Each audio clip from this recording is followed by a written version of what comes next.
ಎಲ್ಲಾ ಹಾನಿಯಿಂದ ಕೂದಲನ್ನು ರಕ್ಷಿಸುತ್ತೆ. ಬರೀ Amrut noni reach root premium hair oil. Narendra Modi ಅವರ ಈ ಹಂತಕ್ಕೆ 10 ವರ್ಷಗಳ ಹಿಂದೆ ನಾವು ಈ ಹೋರಾಟಗಳನ್ನ ಮಾಡುವಾಗ ನಂಗೆ ಇವತ್ತಿಗೂ ಚೆನ್ನಾಗಿ ನೆನಪಿದೆ. ತಾಯಂದರ ಕಂಗಳಲ್ಲಿ ನೀರಿತ್ತು. ನನ್ನ ಮಕ್ಕಳ ಭವಿಷ್ಯ ಏನು ಅಂತ, ಸಂತರು ಹಿಂದುತ್ವದ ಕಥೆ ಏನು ಅಂತ ಆತಂಕದಿಂದ ನೋಡ್ತಾ ಇದ್ರು. ಸೈನಿಕರು ನಮ್ಮ ಎದುರಿಗೆ ಪಾಕಿಸ್ತಾನಿಯರು ಗುಂಡು ಹಾರಿಸ್ತಾ ನಿಂತ್ಕೊಳ್ತಾರೆ, ನಮಗೆ ಉಲ್ಟಾ ಗುಂಡು ಹಾರಿಸುವಂತ ಒಂದು ಆರ್ಡರ್ ಕೂಡ ಇಲ್ವಲ್ಲ, ಪರ್ಮಿಷನ್ ಕಾಯ್ಬೇಕಲ್ಲ ಅಂತ ಆಕ್ರೋಶ ಅವರಲ್ಲಿ ಮಡುಗಟ್ಟಿತ್ತು. ವಿದ್ಯಾರ್ಥಿಗಳಿಗೆ ನಮ್ಮ ಭವಿಷ್ಯ ಏನು ಅನ್ನುವಂತ ಆತಂಕ ಅವ್ರ ವಿದ್ಯಾರ್ಥಿಗಳ ಹೃದಯದಲ್ಲಿತ್ತು. ಈ ದೇಶದ ಪ್ರತಿಯೊಬ್ಬ ಜನಸಾಮಾನ್ಯನೂ ಕೂಡ ನಾನು ಓದಬೇಕು, ವಿದೇಶಕ್ಕೆ ಓಡೋಗ್ಬೇಕು, ಭಾರತದ ಸಹವಾಸ ಸಾಕು ಅನ್ನುವಂತ ಸ್ಥಿತಿ ಇತ್ತಲ್ಲ.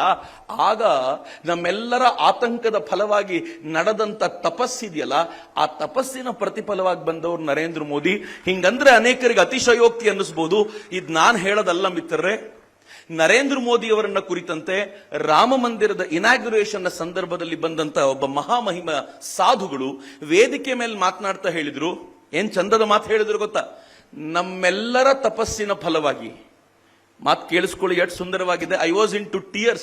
ಏನಪ್ಪ ಈ ಸ್ವಾಮಿಗಳು ಹಿಂಗ್ ಅಂದ್ಬಿಟ್ರಲ್ಲ ಅಂತ. ನಮ್ಮೆಲ್ಲರ ತಪಸ್ಸಿನ ಫಲವಾಗಿ ನರೇಂದ್ರ ಮೋದಿ ಅನ್ನುವಂತ ಈ ಪುಣ್ಯಾತ್ಮ ದೇಶದ ಮಹೋನ್ನತ ಹುದ್ದೆಯನ್ನ ಅಲಂಕರಿಸಿದ್ದಾರೆ. ನಮ್ ಭಾಗ್ಯ ಇದು ಅಂತ ಸಾಧುಗಳು ಹೇಳೋದ್ರಿ. ಚಕ್ರವರ್ತಿ ಸುಲಿಬೆಲೆಯ ಮಾತಲ್ಲ, ಒಬ್ಬ ಸಾಧುಗಳು ಹೇಳುವಂತ ಮಾತು ಇಂಥದ್ದಿತ್ತು ಅಂತ. ನರೇಂದ್ರ ಮೋದಿ ಅಧಿಕಾರಕ್ಕೆ ಬರುವಾಗ ಕಾಂಗ್ರೆಸ್ಸಿಗರು ಮೊದಲು ಮಾಡಿದ ಟೀಕೆ ಏನ್ ಗೊತ್ತಾ? ಒಬ್ಬ ಆರ್ಡಿನರಿ ಮುಖ್ಯಮಂತ್ರಿ, ಗುಜರಾತ್ನಲ್ಲಿ ಮುಖ್ಯಮಂತ್ರಿ ಆಗಿದ್ದವನಷ್ಟೇ, ಇವನಿಗೇನು ಗೊತ್ತು ವಿದೇಶಾಂಗ ನೀತಿ ಅನ್ನೋದ್ರ ಅರ್ಥ ಗೊತ್ತಿದೆ ಅವನಿಗೆ. ಆಸ್ ಇಫ್ ಜವಾಹರ್ಲಾಲ್ ನೆಹರು ಒಬ್ಬರಿಗೆ ಗೊತ್ತಿರೋದು ಅಂತ. ಮಿತ್ರ, ಜವಾಹರ್ಲಾಲ್ ನೆಹರು ಭಾರತದ ವಿದೇಶಾಂಗ ನೀತಿಯನ್ನ ಯಾವ ಹಂತಕ್ಕೆ ತೆಗೆದುಕೊಂಡು ಹೋಗಿ ನಿಲ್ಲಿಸಿದ್ರು ಅಂತಂದ್ರೆ, ಭಾರತದ ವಿದೇಶಾಂಗ ನೀತಿ ಏನು ಅಂತ ಕೇಳಿದ್ರೆ ಅಲಿಪ್ತ ನೀತಿ ಅಂತ ಮಾತ್ರ ಹೇಳ್ತಿದ್ರು. ಜಗತ್ನಲ್ಲಿ ಯಾರ ಜೊತೆ ನಾವು ಯುದ್ಧ ಮಾಡೋದಿಲ್ಲ ಅಂತ. ನರೇಂದ್ರ ಮೋದಿನ ಒಂದು ಇಂಟರ್ವ್ಯೂ ಅಲ್ಲಿ ಕೇಳಲಾಯ್ತು, ನಿಮ್ ವಿದೇಶಾಂಗ ನೀತಿ ಗೊತ್ತಿಲ್ಲ ಅಂತಾರೆ, ನಿಮ್ ವಿದೇಶಾಂಗ ನೀತಿ ಹೆಂಗಿರ್ಬೇಕು ಅಂತ ನೀವು ಎಕ್ಸ್ಪೆಕ್ಟ್ ಮಾಡ್ತೀರಾ? ಉತ್ತರ ಹೆಂಗಿತ್ತು ಗೊತ್ತಾ? ನಾನು ಈಗಲೂ ಕೂಡ ಆ ಉತ್ತರವನ್ನು ನೆನಪಿಸ್ಕೊಂಡಾಗ ರೋಮಾಂಚನ ಅನ್ಸತ್ ನನಗೆ. ನರೇಂದ್ರ ಮೋದಿ ಹೇಳಿದ್ರು, ಜಗತ್ತಿನ ಜನ ನಮ್ಮನ್ನ ಮೇಲೂ ನೋಡಬೇಕಾಗಿಲ್ಲ, ನಮ್ಮನ್ನ ಕೆಳಗೂ ನೋಡ್ಲಿಕ್ಕೆ ನಾವು ಬಿಡಲ್ಲ, ಕಣ್ಣಲ್ಲಿ ಕಣ್ಣಿಟ್ಟು ನೋಡುವಂತ ವಿದೇಶಾಂಗ ನೀತಿಯನ್ನ ರೂಪಿಸ್ತೀನಿ ನಾನು ಅಂತ ನರೇಂದ್ರ ಮೋದಿ ಹೇಳಿದ್ರು. ನಾನು ಸುಮ್ಮನೆ ನಿಮ್ ಮುಂದೆ ಹೇಳೋದಾದ್ರೆ, Narendra Modi look East policy ಅಂತ ಕಾಂಗ್ರೆಸ್ ಏನಿತ್ತೋ, ಲುಕ್ ಈಸ್ಟ್ ಅಂತಂದ್ರೆ ನಮ್ಮ ಅಕ್ಕಪಕ್ಕದಲ್ಲಿರುವಂತ ರಾಷ್ಟ್ರಗಳ ಕಡೆ ಗಮನ ಕೊಡಿ ಅಂತ, ನರೇಂದ್ರ ಮೋದಿ ಅದನ್ನ ಆಕ್ಟ್ ಈಸ್ಟ್ ಪಾಲಿಸಿ ಅಂತ ಮಾಡಿದ್ರು. ಆಕ್ಟ್ ಈಸ್ಟ್ ಪಾಲಿಸಿ ಅಂತ ಮಾಡಿ ಏನ್ ಮಾಡಿದ್ರು ಗೊತ್ತಾ? ಅವ್ರು ಯಾರ್ಯಾರು ಸಂಕಟದಲ್ಲಿ ಇರ್ತಾರೋ ಅವ್ರಿಗೆ 24/7 ಅವ್ರ ಸಹಾಯಕ್ಕೆ ನಾವು ನಿಲ್ತೀವಿ ಅಂತ ಒಂದು ಭರವಸೆ ಮೂಡಿಸಿದ್ರು. ನನ್ನ ಜೀವನದಲ್ಲಿ ನಾನು ಮಾತ್ರವಲ್ಲ, ನನ್ನ ಕೂದಲು ಕೂಡ ಆಗಿರ್ಬೇಕು ಸ್ಟ್ರಾಂಗ್ ಅಂಡ್ ಸ್ಟೈಲಿಶ್. ಬರೀ Amrut noni reach root premium hair oil ನೊಂದಿಗೆ. Reach root premium hair oil. ಮಿತ್ರ, ಗೊತ್ತಿರ್ಲಿ ನಿಮ್ಗೆ, ಕೋವಿಡ್-19 ಬಂದಾಗ ಅದು ಮಯನ್ಮಾರ್ ಇರ್ಲಿ, ಭೂತಾನ್ ಇರ್ಲಿ, ಅದು ಪಾಕಿಸ್ತಾನ ಇರ್ಲಿ, ನೇಪಾಳ ಇರ್ಲಿ, ಬಾಂಗ್ಲಾದೇಶ ಇರ್ಲಿ, ಶ್ರೀಲಂಕಾ ಕೂಡ ಇರ್ಲಿ, ಈ ಎಲ್ಲ ರಾಷ್ಟ್ರಗಳ ಜೊತೆಗೂ ಒಂದು ಮೀಟಿಂಗ್ ಮಾಡಿ ನಿಮ್ ಎಲ್ಲ ಕಷ್ಟಗಳಿಗೂ ನಾವು ಜೊತೆಯಲ್ಲಿದ್ದೀವಿ ಅಂತ ಉಳಿದ ಎಲ್ಲರಿಗೂ ಕೊಡೋಕ್ಕಿಂತ ಮುಂಚೆ ಮೊದಲು ಕೋವಿಡ್ ವ್ಯಾಕ್ಸಿನ್ ಅವರಿಗೆ ತಲುಪಿಸಲಿಕ್ಕೆ ಕಾರಣವಾಗಿದ್ದಿದೆಯಲ್ಲ, ಇದು ಆಕ್ಟ್ ಈಸ್ಟ್ ಪಾಲಿಸಿಯಿಂದ. ಮಿತ್ರ, ಪಕ್ಕದ ಭೂತಾನಿಗೆ ಈ ದೇಶದ ಪ್ರಧಾನಮಂತ್ರಿಗಳು ಹೋಗಿ ಎಷ್ಟೋ ವರ್ಷ ಆಗಿತ್ತು. ಆ ಭೂತಾನನ್ನ ಭಾರತವನ್ನ ಭೂತಾನ್ ಹಿರಿಯಣ್ಣ ಅಂತ ಭಾವಿಸುತ್ತೆ. ನಾವು ಹೋಗ್ತಾನೆ ಇರಲಿಲ್ಲ. ನರೇಂದ್ರ ಮೋದಿ ಅದಕ್ಕೆ ಹೋಗಿ ಹೇಳಿದ್ರು, ನಿಮ್ ಜೊತೆ ನಾನು ಯಾವಾಗ್ಲೂ ಇದ್ದೀನಿ ಅಂತ. ನರೇಂದ್ರ ಮೋದಿ ನೇಪಾಳದ ಜೊತೆಗಿದ್ರು. ನರೇಂದ್ರ ಮೋದಿ ಶ್ರೀಲಂಕಾ ಜೊತೆಗೆ ಹೆಂಗಿದ್ದಾರೆ ಗೊತ್ತಾ? ಇವರಿಗೆ ವಿದೇಶಾಂಗ ನೀತಿ ಗೊತ್ತಿಲ್ಲ ಅಂತ ಆಡ್ಕೊಳ್ಳೋರು ತಮ್ಮ ಮುಖಗಳನ್ನ ಕನ್ನಡಿಯಲ್ಲಿ ನೋಡ್ಕೋಬೇಕು.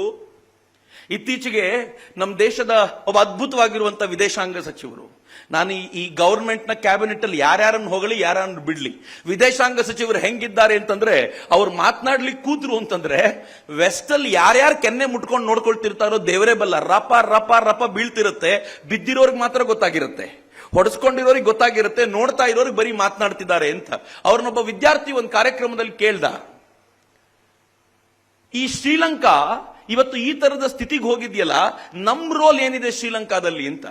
ವಿದೇಶಾಂಗ ಸಚಿವರು ಏನ್ ಹೇಳಿದ್ರು ಗೊತ್ತಾ?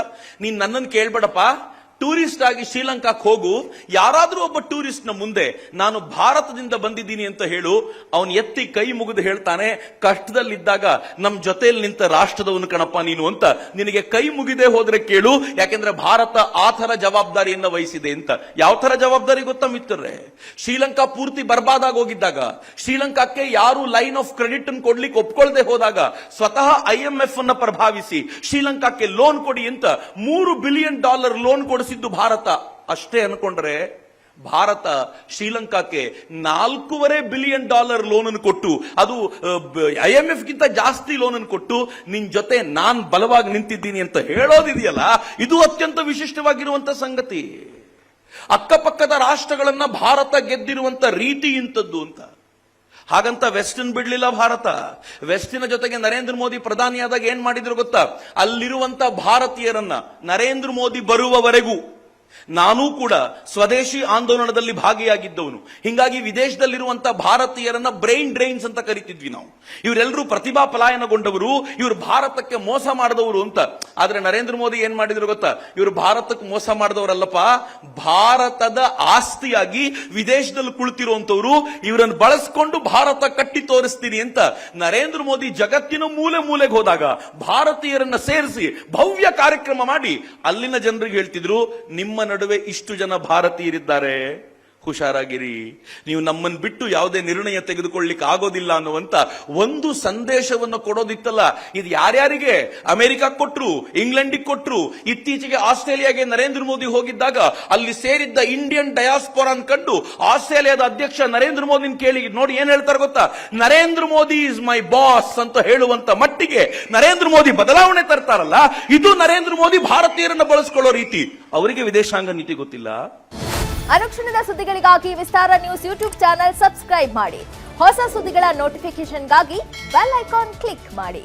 ಲೇಟೆಸ್ಟ್ ಅಪ್ಡೇಟ್ಸ್ಗಾಗಿ www.vistaranews.com ವೆಬ್ಸೈಟ್ಗೆ ವಿಸಿಟ್ ಮಾಡಿ. ಅಂಗೈಯಲ್ಲೇ ಜಗತ್ತಿನ ಸುದ್ದಿ ತಿಳಿಯಲು ವಿಸ್ತಾರ ನ್ಯೂಸ್ ಕನ್ನಡ ಆಪ್ ಡೌನ್ಲೋಡ್ ಮಾಡಿ.